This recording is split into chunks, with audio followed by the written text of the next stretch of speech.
Hello everyone, હું Mehul sir આપ સૌનું સ્વાગત કરું છું મારી ચેનલ ધ બ્રાઇટર્સમાં. તો આજના વિડીયોની આપણે ડિપ્લોમા સેમેસ્ટર નો ન્યૂ સિલેબસ છે એનું મેથેમેટિક્સ 1 એના પહેલા ચેપ્ટરનું થોડું ઘણું ઇન્ટ્રોડક્શન જોઈ લઈશું.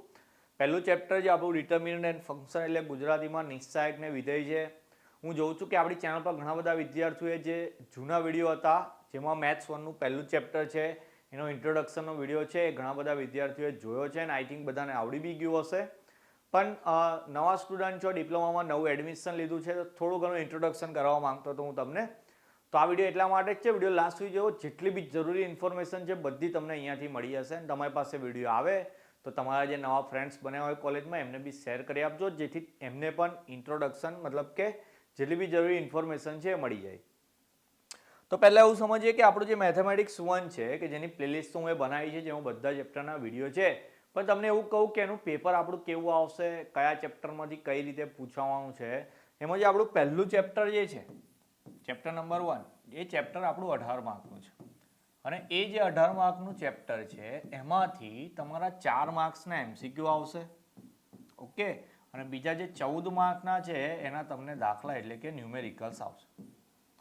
હવે દાખલા 14 માર્કના છે પણ કેવી રીતે પૂછાય એની બી ચર્ચા કરી લઈએ. તો 4 એમસીક્યુ છે તો પેપર આપણું જે મેથ્સનું આવે એ પેપરની અંદર પહેલો જે ક્વેશ્ચન હોય ક્વેશ્ચન 1 એમાં 14 એમસીક્યુ પૂછાતા હોય છે એક માર્કના, એટલે એ તમારા 14 માર્કનો ક્વેશ્ચન આવશે. એમાંથી 4 એમસીક્યુ આપણા પહેલા ચેપ્ટરના આવશે, પહેલા 4 જ હશે. પછી ક્વેશ્ચન 2ની અંદર એ અને બી એવા બે ક્વેશ્ચન હોય છે અને એ અને બીની બંનેની શરત એવી જ હોય છે કે તમને 3 દાખલા આપેલા હોય એ 3માંથી તમારે 2 લખવાના.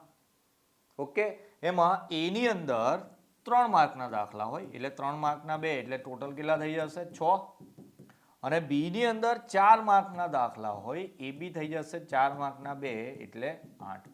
તો આજે તમારા 8 અને 6 14 માર્ક થયા. એ રીતે પહેલા ચેપ્ટરમાંથી દાખલા પૂછાશે. એટલે સમજી ગયા, પહેલા ચેપ્ટરમાંથી 3 માર્કના 2 અને 4 માર્કના 2 આપણે દાખલા લખવાના. પૂછાશે 3 એટલે પહેલા ચેપ્ટરમાંથી આવશે ટોટલ 6 દાખલા પણ એમાંથી આપણે 4 લખવાના આવશે. હવે ચેપ્ટરનું નામ આપણે જોયું ડિટર્મિનન્ટ એન્ડ ફંક્શન છે કે જેમાં પહેલો ડિટર્મિનન્ટનો મતલબ છે ડિટર્મિનન્ટ, બોલતા બી શીખી લેવાનું ભાઈ. તો ડિટર્મિનન્ટ જેને ગુજરાતીમાં નિશ્ચાયક કહીએ આપણે, અને બીજી વસ્તુ છે ફંક્શન, તો ફંક્શનને આપણે કહીએ છીએ વિધેય. હવે ડિટર્મિનન્ટની વાત કરું તો ડિટર્મિનન્ટમાંથી કન્ફર્મ છે કે એક દાખલો તમારો 3 માર્કનો આવશે. 3 માર્કનો એક દાખલો આવશે 100%. ઓકે, અને એ ક્વેશ્ચન 2 એની અંદર જ હશે કારણ કે 3 માર્કના એમાં પૂછાય છે. એટલે ફંક્શનની વાત કરીએ તો ફંક્શન પછી મતલબ પહેલો ફંક્શનનો ટોપિક છે તો ફંક્શનમાંથી એક 4 માર્કનો દાખલો તો આવશે જ, પણ ફંક્શન પછી ચેપ્ટરની અંદર એક બીજો ટોપિક છે જેને લોગેરિધમ કહે છે. શું કહેવાય છે? લોગેરિધમ, એટલે ગુજરાતીમાં એને કહીએ છીએ આપણે લઘુ ગુણક. તો પછી મેં તમને કીધું એમ કે ભાઈ નિશ્ચાયકમાંથી એક દાખલો થઈ ગયો, વિધેયમાંથી એક દાખલો થઈ ગયો, તો પછી 3 ને 4 એટલે કે 7 જ માર્ક થયા. તો બીજા 7 માર્કના દાખલા શામાંથી આવશે તો કે આવશે આપણા લોગેરિધમ એટલે કે લઘુ ગુણકમાંથી આવશે. ઓકે, પ્લેલિસ્ટ તમે જોયું હોય તો કદાચ પહેલા ચેપ્ટરની બધી ટાઈપના એટલે કે આ બધા ટોપિકના વિડીયો આપણે બનાવેલા જ છે, પણ નવા સ્ટુડન્ટ છે તો સમજાવવું પડશે ને જરા કે આપણે કેવી રીતે પ્લાનિંગ કરવાનું, કેવી રીતે તૈયારી કરવાની છે. તો પહેલા નિશ્ચાયક જે છે એમાંથી એક 3 માર્કનો દાખલો આવશે. એ કયો આવશે એનો બી વિડીયો અપલોડ કરેલો છે. પણ નિશ્ચાયક તો આવડી બી જશે, ઇવન ફંક્શનમાં બી બહુ સહેલી વસ્તુ છે. પણ જ્યાં લોગેરિધમ છે કે જેમાંથી આપણે બીજા કેટલા માર્ક લાવવાના છે 7 માર્ક લાવવાના છે, તો એના માટે થોડી મહેનત વધારે કરવાની છે. નિશ્ચાયકમાંથી 3 માર્ક લાવવા માટે 5 જ દાખલા તૈયાર કરવાના છે. કયા છે એનો આપણે એક વિડીયો બનાવી દઈશું ફરીથી એકવાર. પહેલાના વિડીયો છે તમે દેખતા હશો પણ એની થોડી ક્વોલિટી લો છે.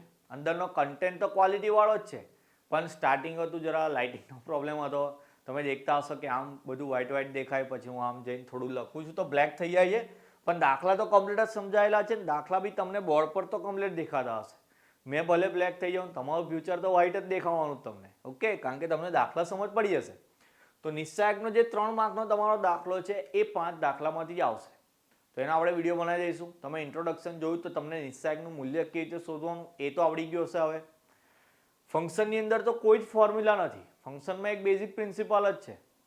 તો ફંક્શન માટે બી આપણે એક વિડીયો બનાવીશું અને એના પછી જે લોગેરિધમમાંથી કયા કયા 3 માર્કના અને 4 માર્કના દાખલા પૂછાશે આપણે એની તૈયારી પર ધ્યાન આપીશું. હવે પહેલું ચેપ્ટર તો 14 માર્કનું થઈ ગયું અને તમને મેં કહેવાનું રહી ગયું તો તમારું જે પેપર આવશે જે ફાઇનલ એક્ઝામ કે જેને આપણે જીટીયુની એક્સટર્નલ એક્ઝામ કહીએ છીએ, ઓકે, એક્સટર્નલ એક્ઝામ કે જે તમારી દરેક પેપર તમારું કેટલા માર્ક્સનું આવશે? 70 માર્કનું પેપર આવશે. તો એ 70 માર્કના દરેક પેપરની અંદર પહેલાં મેથ્સની વાત કરતા હતા આપણે. તો પહેલું ચેપ્ટર જે છે તમારું મેં તમને કીધું એમ જે 14 માર્કનું ચેપ્ટર ચેપ્ટર 1 તમારું 14 માર્કનું ચેપ્ટર છે જેમાં તમે 14 તો નહીં પણ એવું માનો કે 12 માર્ક તો બધા આરામથી લઈ આવશે. 2 કાપ્યા છે, કદાચ કોઈની ભૂલ થાય, બાકી 14 માંથી 14 જ લાવીશું આપણે. બીજું ચેપ્ટર છે આપણું ટ્રિગ્નોમેટ્રિક છે, એ આઈ થિંક 16 માર્કનું ચેપ્ટર છે ને એના પછીના જે 3 ચેપ્ટર છે 3, 4, 5 એ 14, 14 ને 12 એ રીતના છે. 14, 14 અને આમાંથી કોઈ એક 12 માર્કનું હશે, મને એક્ઝેક્ટ યાદ નથી, પણ આ રીતનું વેટેજ છે આપણું. હવે એમાં આપણું પહેલું ચેપ્ટર મેં તમને સમજાવી દીધું આખું કે એ 14 માર્કનું થશે ને એ લગભગ બધાને આવડી જશે. બીજું ચેપ્ટર છે એ ટ્રિગ્નોમેટ્રિક રહેવાનું છે આપણું. હવે ટ્રિગ્નોમેટ્રિક તમે 10મામાં કોઈ ભણીને આવ્યું હશે, કોઈ સ્કીપ કર્યું હશે, કોઈને આમ તો બધા બહુને અઘરું લાગતું હોય ટ્રિગ્નોમેટ્રી, પણ એ ટ્રિગ્નોમેટ્રી જે છે એ અઘરું છે કારણ કે એમાં ફોર્મ્યુલા થોડી વધારે યાદ રાખવાની છે. પણ એના પછીનું જે આપણું ત્રીજું ચેપ્ટર છે જે 14 માર્કનું છે એનું નામ છે વેક્ટર્સ, જેને ગુજરાતીમાં કહેવાય સદિશ. મારી ગેરંટી છે કે આ ચેપ્ટર જેટલા બી માર્કનું છે 14 માર્કનું એ 14 માંથી 14 બધાના હું લઈ આપીશ.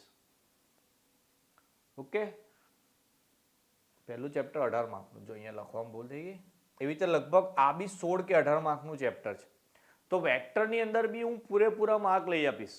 આમ તો એના વિડીયો બધા મૂક્યા છે પણ આપણે ફરીથી એકવાર રિવાઇઝ કરતો જઈશ. પણ તમે જો પહેલું ચેપ્ટર સ્ટાર્ટ કરી દીધું હોય, તમે ખાસું એવું શીખી ગયા હોય તો તમારે એના પછી 3rd ચેપ્ટરના વિડીયો જોવાના સ્ટાર્ટ કરી દેવાના. રોડ મેપ બનાવવો હોય પહેલાં આપણે એન્જિનિયરિંગમાં એડમિશન લીધું પણ કેવી રીતે તૈયારી કરીશું એનું પ્લાનિંગ પહેલાં મેઇન છે.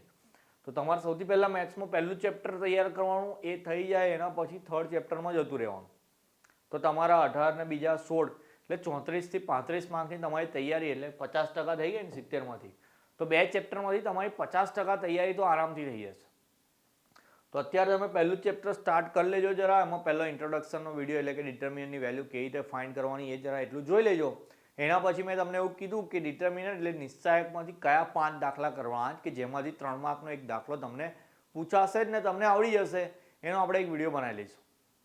ઓકે, પણ થોડું ઘણું તમને ખ્યાલ હોવો જોઈએ કે મેથેમેટિક્સ 1 શું છે. આમ તો તમને કદાચ કોઈ તમારા સિનિયર કે કોઈ બીજા એવું કીધું હોય કે મેથ્સ અઘરું છે, એમાં પાસ નહીં થવા, તો બધું ભૂલી જવાની વાત. આપણા જેટલા બી સ્ટુડન્ટ છે બ્રાઇટર્સની મદદથી બહુ સારા એવા રિઝલ્ટ લાવે છે.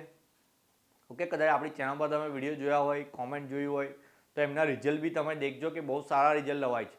અને રિઝલ્ટ કેવી રીતે લાવવાનું સારું એનો વિડીયો અત્યારે લગભગ 2-3 દિવસની આસપાસ હું એવું મૂકેલો છે, દેખજો. કે તમારે હાયર એસપીઆઈ લાવવા હોય, 9 એસપીઆઈ સુધી કરવું હોય તો અત્યારથી જ તમે પ્લાનિંગ કરજો. એ વિડીયો આખો દેખજો અને તમે સમજજો કે સારું રિઝલ્ટ કેવી રીતે લાવવાનું છે. કારણ કે ઘણા બધા છોકરાઓ પહેલું વર્ષ પત્યા પછી એવું વિચારે કે પહેલાં આવું કર્યું હોત તો સારું. તમે અત્યારથી જ જો એવી સ્ટ્રેટેજી બનાવીને ચાલશો તો તમારે જે 3 વર્ષ ડિપ્લોમા કરવાના છે એમાં પહેલેથી લઈને છેલ્લે સુધી સારું એવું રિઝલ્ટ આવશો તો તમે આગળ ફ્યુચર તમારું સારું બનાવી શકશો. ઓકે, તો મેથ્સ 1ની જે પ્લેલિસ્ટ છે એમાંથી તમારે વિડીયો જોવાના સ્ટાર્ટ કરી દેવાના. કોઈ બી જગ્યાએ તમને પ્રોબ્લેમ લાગતી હોય તો કોમેન્ટ કરવાની અથવા ટેલિગ્રામ પર જઈને મને મેસેજ કરી દેવાનો. આપણે ટેલિગ્રામ થ્રુ બધા બહુનું સોલ્યુશન બી કરી આપે છે. ઓકે, ગ્રુપની લિંક ડિસ્ક્રિપ્શનમાં નાખી છે, ત્યાંથી જઈને જોઈન થઈ જવાનું. એના ગ્રુપ ઇન્ફોમાં જઈને ઓનરમાં મારું નામ હશે, ત્યાંથી તમે મને પર્સનલમાં મેસેજ બી કરી શકો છો. ઓકે, અને જેટલી બી વસ્તુ મેં પહેલે ચેપ્ટરના વિડીયોની અંદર હોમવર્કમાં આપી છે એના હોમવર્ક માટે હું જેવું વિડીયોમાં કહું છું એવું ફરી એકવાર કહું કે હોમવર્કના દાખલા તમારે એક નોટબુકની અંદર સારા અક્ષરે લખીને એના ફોટા પાડીને ટેલિગ્રામ પર મોકલી આપવાના. હું ચેક કરીને બી કહીશ કે કઈ જગ્યાએ તમારી ભૂલ થાય છે ને કઈ પ્રોબ્લેમ થાય છે. સાદું કેલ્સી છે અથવા તો સાયન્ટિફિક કેલ્સી છે એ તમે યુઝ કરી શકો છો મેથ્સની અંદર. તો જે દાખલાઓની અંદર પ્લસ માઇનસની ભૂલ થતી હોય એના માટે તમે કેલ્સી ચલાવતા બી શીખી જજો અને કેલ્સીની મદદથી જ તમે દાખલા સોલ્વ કરજો. ઓકે, તો ખાલી ઇન્ટ્રોડક્શનનો વિડીયો હતો આપણો આજે પહેલા ચેપ્ટરની અંદર કે કઈ કઈ વસ્તુ આવવાની છે, તમારે કઈ રીતે તૈયારી કરવાની છે એવું.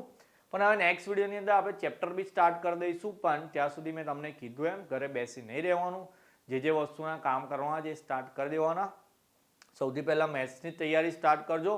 તો પહેલું ચેપ્ટર પ્લેલિસ્ટમાં જઈને સ્ટાર્ટ કરી દેજો. એવું હોય તો પ્લેલિસ્ટની બી લિંક નાખી દઈએ આપણે ડિસ્ક્રિપ્શનમાં, તો ત્યાંથી જઈને તમારે ડાયરેક્ટ પહેલાં ઇન્ટ્રોડક્શનનો વિડીયો જોઈ લેવાનો ડિટર્મિનરનો. એના પછી જે વિડીયો જોવાનો છે એ વિડીયો આપણે ટૂંક સમયમાં અપલોડ કરી દઈશું, કે જેમાં નિશ્ચાયક એટલે કે ડિટર્મિનરના જે મોસ્ટ આઈએમપી એક્ઝામ્પલ 3 માર્કમાં પૂછાશે એનો આપણે અભ્યાસ કરીશું. ઓકે, તો બધાને પોતાની ડિપ્લોમા જર્ની માટે ઓલ ધ બેસ્ટ. તમે કઈ કોલેજમાં કઈ બ્રાન્ચમાં અભ્યાસ કરો છો જરા કોમેન્ટ સેક્શનમાં બતાવજો. તો આપણો ઘણો જેમ તો મેથ્સનો ઇન્ટ્રોડક્શન કરાવ્યો એવી રીતે આપણા બંનેનો પણ ઇન્ટ્રોડક્શન થઈ જાય. ઓકે, તો મળીએ હવે નેક્સ્ટ વિડીયોની અંદર. ત્યાં સુધી તમારું ધ્યાન રાખશો. જય હિન્દ, જય ભારત.